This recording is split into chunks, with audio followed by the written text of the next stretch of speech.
좋은 일이 일어납니다. 오늘도 참 좋은 날입니다. 오늘 함께 묵상할 말씀은 신명기 16장 21절로 17장 7절 말씀입니다. 사람이 무엇을 보느냐 하는 것은 정말 중요합니다. 똑같은 상황, 똑같은 조건임에도 각 사람의 태도가 갈리는 것은 같은 상황을 바라보는 시각이 전혀 다르기 때문입니다. 사무엘상 20장을 보면은 사울과 사울의 아들 요나단 사이에 심각한 불화가 생겼음을 알 수 있습니다. 부자 사이에 의견 대립이 심화되면서 심지어 아버지 사울이 아들 요나단한테 창 집어 던지기까지 크게 역정을 냈습니다. 불화의 원인은 단순합니다. 다윗을 어떻게 보느냐 하는 것입니다. 다시 말해 부자 간에 다윗을 보는 시각이 극과 극이었기 때문에 갈등이 격화된 것입니다. 요나단은 알고 있었습니다. 하나님께서 사울의 집에서 기름을 이미 거두시고 그 기름을 다윗에게 부으셨음을 말입니다. 요나단이 자신이 사울의 맏아들로 차기 이스라엘의 왕이 될 것이라는 것을 알면서도 다윗을 도운 것은 그와 같은 하나님의 섭리와 계획을 보았기 때문입니다. 그는 하나님을 경외하였기 때문에 이스라엘의 차기 왕이라는 자신의 권리를 포기할 수 있었습니다. 그래서 요나단은 자기의 생명을 다해서 다윗을 사랑하고 다윗을 위해서 최선을 다할 수 있었습니다. 그런데 하나님의 경영이 이해되지 않는 사울은 그런 아들을 볼 때마다 속이 뒤집어졌습니다. 한심해 보이고 분노가 치밀어 오른 것입니다. 너는 도대체 욕심도 배알도 없냐? 내가 어떻게 이 왕권을 다윗에게 넘겨줄 생각을 하니? 이 한심한 놈아, 그렇게 하라고 나와 내 어미가 너를 키웠더냐? 이후 사울은 다윗을 제거하기 위해서 자신의 전부를 쏟아부었습니다. 그러다가 길보아 산에서 블레셋과의 싸움에서 패해 스스로 목숨을 끊는 비참한 최후를 맞이하고 말았습니다. 참으로 부끄럽고 비루한 결말이었습니다. 그것은 하나님에 의해서 이스라엘의 왕이 된 사울이 걸어서는 절대 안 되는 길이었습니다. 어리석음의 극치였습니다. 도대체 무엇이 그로 하여금 그와 같은 미친 짓을 하게 만들었을까요? 떠오르는 태양과 같은 다윗을 제거하는 것만이 자신의 왕권을 굳게 세울 뿐 아니라 자손만대 잘 사는 길이라고 생각한 것입니다. 거기에는 이스라엘을 향한 하나님의 뜻과 계획, 그런 것은 안중에도 없었습니다. 오직 왕권에 대한 욕망뿐, 그에게는 자신의 권력이 곧 하나님이었습니다. 오늘 본문 신명기 16장 21절로 17장 7절은 바로 그것을 말합니다. 본문은 우상을 세우지 말 것과 흠 있는 제물을 하나님께 드리지 말 것과 우상 숭배자를 어떻게 처리할 것인가를 다루고 있습니다. 문제는 왜 사람들이 이런 행동을 하느냐 하는 것입니다. 천한 만민 중에서 뽑고 뽑은 선민 이스라엘이 아닙니까? 그들을 위해 사신 하나님의 구원하신 역사는 단 어떤 것과 비교 불가의 특별한 은총이고 기적이었습니다. 그들은 하나님의 구원의 은총을 두 눈을 똑똑히 본 특별한 사람들이었습니다. 그리고 또 그들만큼 집요하게 우상 숭배를 해서 하나님의 속을 뒤집어 놓은 민족도 없습니다. 도대체 무엇이 문제입니까? 무엇이 그들을 이 지경에 이르도록 이끌었단 말입니까? 이에 대한 대답을 듣기 전에 이들의 상황을 좀 더 자세히 살펴보시겠습니다. 첫째로 16장 21절로 22절은 아무 나무로든지 아세라상을 세우지 말라 하십니다. 이는 1차적으로는 아세라로 상징되는 이방의 우상을 만들지 말라는 경고입니다.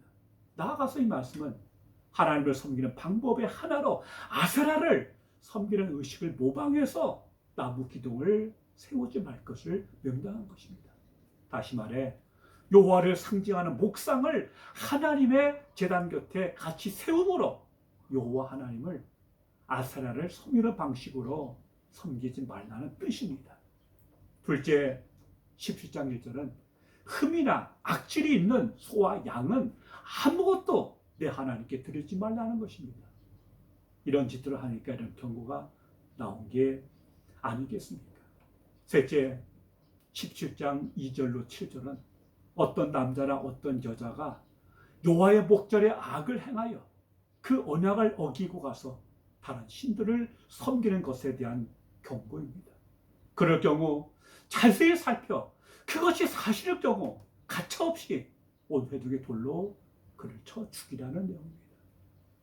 왜 이런 일을 하는 것일까요? 왜 여호와 제단 곁에 아세라 목상을 세웁니까? 왜 주상을 세웁니까? 왜 흠이 있는 짐승을 제물로 끌고 옵니까? 왜 목숨 걸고 우상을 섬깁니까? 답은 하나, 16장 22절에 있습니다. 자기를 위하여입니다. 우상을 세우는 인간의 근본 목적은 하나님 중심의 삶을 살기 위한 것입니다. 자기 중심의 삶을 살기 위한 것입니다.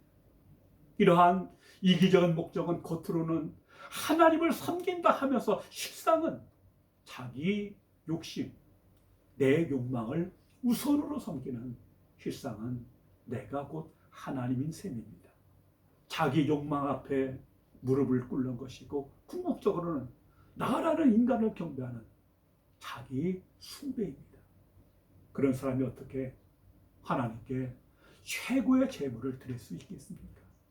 자기 욕망이 우선이기에 사울처럼 자기 욕망의 화신이 되어 하나님을 대적하는 자리로 떨어질 수밖에 없습니다. 진짜 문제는 그 길이 결코 자신을 위하는 길이 아니라 자신을 파괴한다는 데 있습니다. 다윗은 시편 16편 4절에서 다른 신들에게 예물을 드린 자는 괴로움이 더할 것이라고 말합니다. 구약시대에 수많은 우상이 있었는데 그 대표적인 것이 바알과 아세라입니다. 바알은 하늘의 신이고 아세라는 땅의 신입니다. 바알은 남성 신이고 아세라는 여성 신입니다. 그래서 바알과 아세라가 교접하여 그 땅의 풍요와 타산을 가져온다고 믿었습니다. 또 하나 그것들이 이스라엘을 그토록 현혹시킨 이유 중 하나는 그것들이 인간의 성적 욕망을 자극했기 때문입니다. 가나안 사람들은 실제 그러한 자신들의 믿음을 그들의 제의 곧 예배 중에 실현해서 예배 중에 집단 섹스를 했습니다. 그러므로 바알과 아세라라는 우상의 실체는 풍요다산과 쾌락에 있었습니다. 이런 현대에도 마찬가지입니다. 그래서 미국의 영성 신학자 리차드 포스터는 현대인의 우상으로 돈, 섹스, 그리고 권력을 들었습니다. 바울은 이를 탐심으로 규정, 탐심은 곧 우상 숭배라고 골로새서 3장 5절에서 말했습니다. 여러분, 우상 숭배는 누가 시켜서 하는 게 아닙니다. 본문 17장 3절은 이렇게 말합니다. 가서 다른 신들을 섬겨 그것에게 절하며 내가 명하지 아니한 이럴 성신에게 절한다 하자. 여기서 가사로는 단어는 걸어가다는 뜻의 알야크의 미완료 동사인데 이 동사에는 멀리 가다, 떠나다의 뜻이 들어있습니다.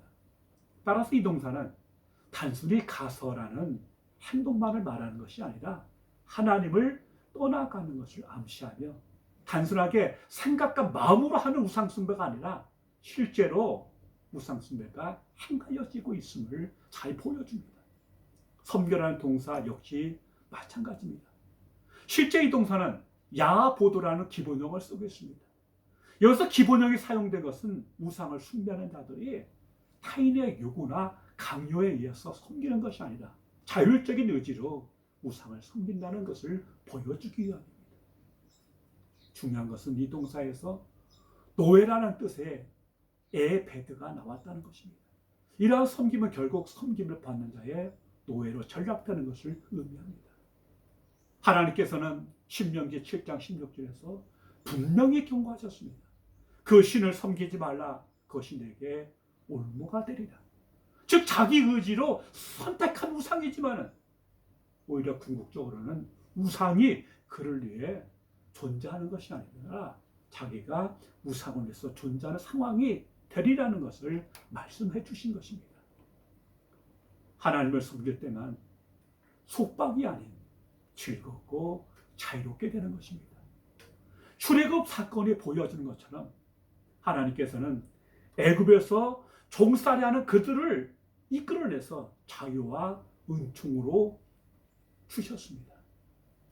그러나 우상을 섬기게 하는 사단의 책망은 하나님의 백성을 사단의 노예로 전락시키는 속임수인 것입니다.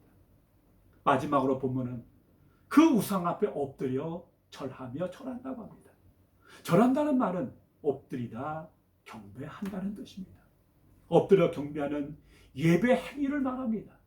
엎드린다는 것은 자기보다 더 우월한 자에게 복종하는 것을 말합니다. 더구나 이런 행위를 우상 앞에서 한다는 것은 자신의 인생을 통제할 힘을 우상에게 맡기는 것을 의미합니다. 이는 하나님과의 언약을 단절하고 우상에게 충성을 맹세하면서 우상과 새로운 주종 관계의 언약을 체결하는 것과 같은 것입니다. 우상 숭배는 단계적으로 사람을 올며시어 결국은 우상의 소나기에 빠져들게 합니다. 기억해야 할 것은 이 모든 일의 근본이 그 사람의 의지적인 결단에 의해서 시작되었다는 사실입니다. 누가 시켜서 억지로 한 게 아니냐는 말입니다. 오늘 우리는 선택해야 합니다. 내 욕망을 우선할 것인가? 하나님을 우선할 것인가? 하나님을 택할 것인가? 세상을 택할 것인가? 우상 숭배가 심각한 것은 사람이 무엇을 섬기든 그 숭배하는 대상과 닿게 된다는 데 있습니다. 무엇을 숭배하느냐에 따라서 그 결과가 멸망일 수도 있고 회복과 축복일 수 있다는 것입니다. 하나님은 인간을 만드시되 하나님 그분을 잘 반응하도록 만드셨습니다. 그것을 성경은 하나님께서 당신의 형상과 모양을 따라 만드셨다고 말하고 있습니다. 그 말은 하나님을 따를 때 참 사람이 되고 참으로 행복할 수 있다는 말입니다. 하나님을 따름이 참된 축복이고 생명이고 자유이기 때문입니다. 기도하겠습니다. 아버지 하나님 감사합니다. 우리로 하나님을 알고 하나님을 섬김이 인생의 본분이요 기쁨과 축복되게 하옵소서. 하나님을 섬긴다면서 우상에 속아 넘어가지 않게 하시고 내 뜻과 마음과 정성 다해 하나님을 제일로 섬김으로 참된 자유와 평안과 기쁨을 누리게 하옵소서. 예수님 이름으로 기도하옵나이다. 아멘.